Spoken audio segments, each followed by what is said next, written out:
அனைத்து சகோதர சகோதரிகளுக்கும் என்னுடைய அன்பார்ந்த வணக்கம். வணக்கம் திரு பொன்முடி அவர்களே.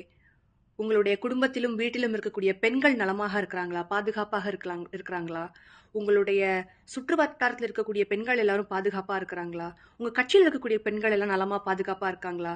ஏன் இந்த கேள்வியை நான் கேட்கிறேன்னா, உங்களை மாதிரி ஆட்கள் கிட்ட எல்லாம் நீங்க எப்படி இருக்கீங்கன்னு கேட்கறதுக்கு முன்னாடி உங்களை சுற்றி இருக்கக்கூடிய பெண்கள் பாதுகாப்பா இருக்காங்களான்னு தான் கேட்க முடியும்.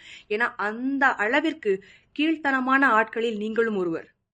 எந்த அளவிற்கு தலை முதல் கால் வரை காமமும் காம உணர்ச்சிகளும் புகுத்தப்பட்டிருந்தால் தெய்வத்தை வழிபட்டு தெய்வ சின்னங்களான அந்த பட்டையையும் நாமத்தையும் பத்தி இந்த அளவிற்கு கீழ்த்தனமா ஒருத்தங்களால பேச முடியும்? என்ன மன்னிச்சிருங்க திரு பொன்முடி அவர்களே, உங்களை போன்ற ஆட்களை பார்க்கும்போது கோபம் வர மாட்டேங்குது. சி, நீ எல்லாம் ஒரு ஆளா அப்படிங்கிற மாதிரி தான் கேட்கணும்னு தோணுது.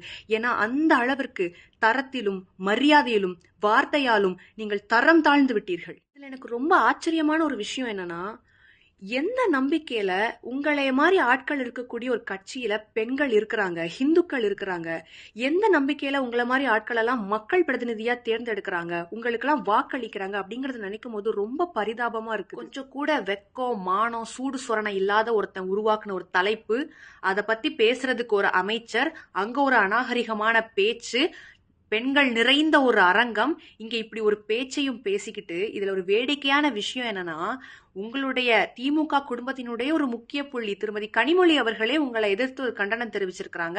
உங்களை இன்னைக்கு பதவியில இருந்தே விலக்கி இருக்கிறாங்க. கடவுள் மறுப்பு, கடவுள் இல்லைன்னு சொல்லக்கூடிய நீங்க ஏன் உங்களால முஸ்லிம் ஏன் குல்லா அணியிறாங்க, முஸ்லிம் பெண்கள் எதற்காக பர்தா அணிஞ்சிருக்கிறாங்க, கிறிஸ்தவ பெண்கள் எதுக்கு முக்காடு போடுறாங்க, கிறிஸ்தவர்கள் எதற்கு சிலுவை அணியிறாங்க, இதையெல்லாம் கேட்க துப்பும் தைரியமும் இல்லாத உங்களுக்கு அது ஏன் எப்பயுமே ஹிந்துவுடைய கலாச்சாரத்தையும் ஹிந்து மத வழிபாட்டு முறையையும் மட்டுமே இழிவுபடுத்துறதும் கேலி செய்யக்கூடிய அந்த ஒரு எண்ணமும் அந்த தைரியமும் உங்களுக்கு எங்க இருந்து வருதுன்னு எனக்கு சத்தியமா தெரியல.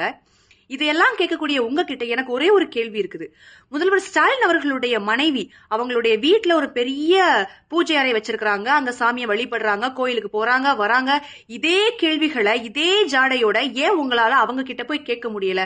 அதை மட்டும் உங்களுக்கு எது தடுக்குதுன்னு எனக்கு தெரியல. பதவி வரும்போது பணிவு வரணும்னு சொல்லுவாங்க, ஆனா அந்த பணிவோட சேர்த்த நாகரிகமான பேச்சு வரணும்.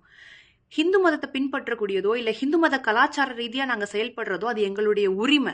அத பொன்முடி இல்ல எந்த முடியாலையும் தடுக்க முடியாது. இதுக்கப்புறமா அது தமிழக மக்கள் இவங்களா நம்மளுடைய பிரதிநிதி, இந்த மாதிரி இழிவான ஆட்களா நம்மளுடைய மக்கள் பிரதிநிதியா இருக்கிறாங்க அப்படிங்கறத புரிஞ்சு யோசிச்சு வாக்களிப்பாங்க, யோசிச்சு செயல்படுவாங்கன்னு நம்புறேன். தயவு செஞ்சு இந்த மாதிரியான கீழ்த்தனமானவங்களை நம்பி வாக்களிக்காதீங்க. உங்களுடைய தலைமுறை, நம்மளுடைய தலைமுறையே அழியக்கூடிய வாய்ப்பு இருக்குது. நம்மளுடைய கலாச்சாரத்தையே இவங்க முற்றிலுமாக அழிக்கிறதுக்கான வாய்ப்பு இருக்குது. அதனால சிந்தித்து வாக்களிப்பீங்கன்னு மக்கள் கிட்ட வேண்டி கேட்டுக்கிறேன். நன்றி.